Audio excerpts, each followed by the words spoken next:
A chance for you to enjoy a once-in-a-lifetime experience here in Cleveland, Georgia. Road tripping with ABC4.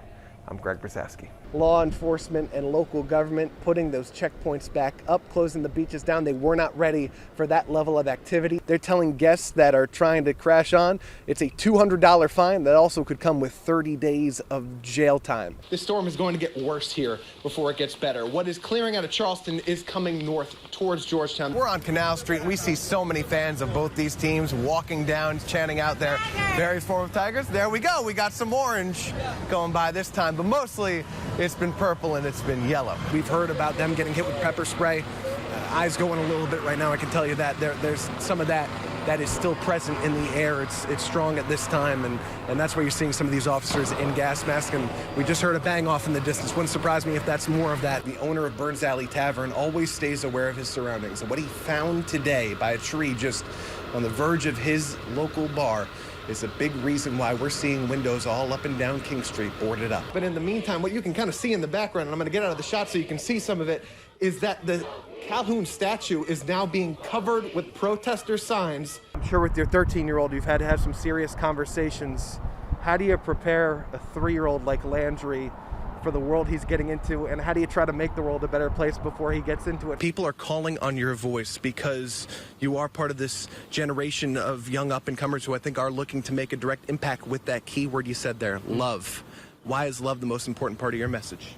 We're used to seeing these big yellow buses go door to door, bringing students inside the schools to be able to get their work done within the classroom, but now the buses are serving as the classrooms. It feels as though you are synonymous with Savannah.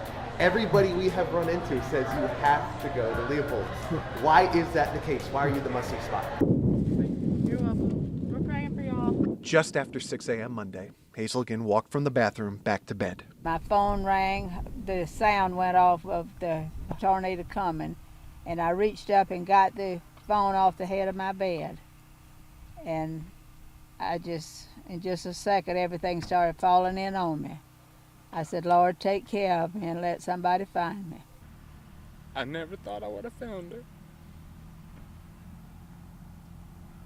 But I knew she always told me the good Lord would take care of her. Her grandson So I knew the good Lord would take care of her. was first in. The front porch was here and the front door was there. My cousin that lives next door called me about 10 after 6. He walked into her living room and her dining room here. I live about 3 miles away. I had to run about a half mile to get here through fields of trees and such, but whatever it took. There was a center wall standing here, and it fell this way, and the pantry from the kitchen had laid over, and it formed a triangle right around her head.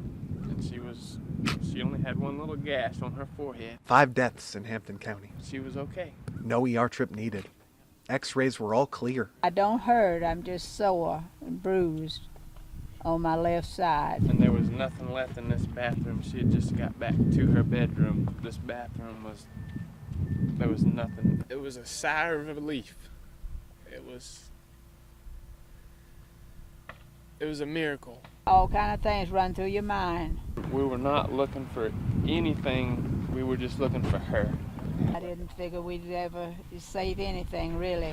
That's 89 talking about when a hurricane hit. Because the whole house falling in on me, I figured everything was gone. But still here is what matters most. I see a hope.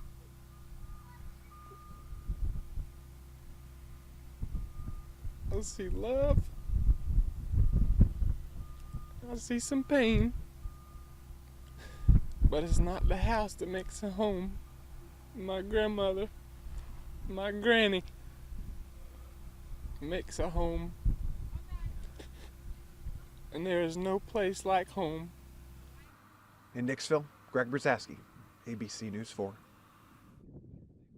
Welcome to Babyland General. One of the finest medical facilities in the entire United States is right here in Cleveland, Georgia.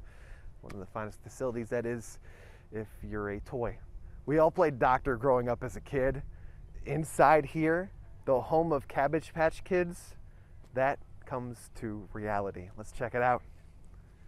Just a half-hour car ride from downtown Dahlonega, nothing can prep you for the drive up to the 650 acres of property, the 70,000 square foot headquarters here in the hometown of the toy's founder. But nothing, and I mean nothing, can prepare you for what you're about to witness. Viewer discretion advised. The hospital brand stays on brand. Doctors and nurses make up the staff. Nurseries hold the kids. You don't buy them. You adopt one for as much as $295. The old question, where do these babies come from? Well, here you go. Now it does look like she is about to have this baby, so on the count of 3, I need everyone to yell push. We are as witnessing loud as a you live can. Cabbage Patch 1, birth. 2, 3. This is not a drill. We are instructed to yell to push. A little bit louder. 1, 2, 3. This is Mother Cabbage, the magic crystal tree. They cut an umbilical cord. Now before I take him over for his very first checkup, I need a first and middle name for him. Does anybody have any suggestions? Scott Iceberg. Look, either your kids are gonna love being here, or you're gonna get a story out of it, like, you know, the one I'll tell a therapist one day. But no stopping at the adoption offices this time at this road stop. Well, yes, I'm leaving Babyland General Hospital empty-handed today. Just not ready to be a father yet at this point in time in my life, but the miracle of birth happening before our eyes, and something else that's also taking place there too. But a chance for you to enjoy a once-in-a-lifetime experience here in Cleveland, Georgia. Road tripping with ABC4. I'm Greg Brzozowski. What goes up must come down. But there's no telling what could be, or that it could go up from your neighbor's backyard. I was watching TV. I heard the thumping. I was out here in the front porch. I watched it fall down. Kind of happened. I heard some rustling about the roof, and I'm like, I seen something sliding out the roof, and I was looking at it, and I was like, what the hell is a trampoline? Winds whipping through their neighborhood along Chisholm Road, where these two neighbors have had family living in these homes for generations. Just sitting here watching it, and I figured I'd watch a thunderstorm. All of a sudden, it turned to a tornado. We were all in the house, and it started raining real hard. The warning came up on the phone, but before it even went off, basically, the storm hit. I mean, and you could hear it. So you got the TV going and you heard it over the TV though, right? Yeah. Hey. Cleanup crews from SCDOT temporarily closing the road hours after the storm to work on branches and debris, down power lines and parts, leading to traffic light outages. It was over in a matter of minutes. And when we looked outside, you know, I had big tree on this side down. I had one out front down, laying across the road, electrical wires down. And I mean, it was just a disaster. Never seen nothing like this in the 50 years, not even through Hugo. This comes on all of a sudden. All you can do is, got to take shelter. Both houses coming together to free the trampoline from tree limbs and prevent any further damage. I gotta get it up over this thing. Both households just happy everyone inside was safe. I can replace property, but I can't replace family, and that's what I'm grateful for. In James Island, Greg Brzozowski, ABC News 4.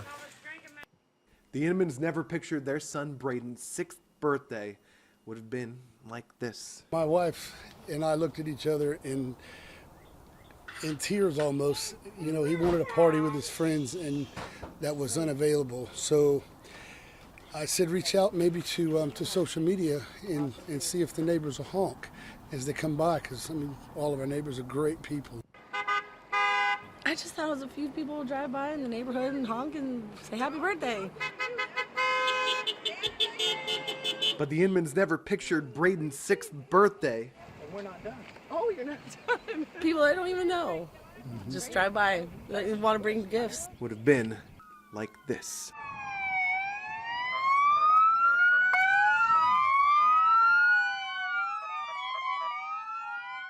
The whole North Charleston Police Department and Fire Department to come barreling down the road, blaring their sirens. And that they did, the chief And they of did. police. Chief of police.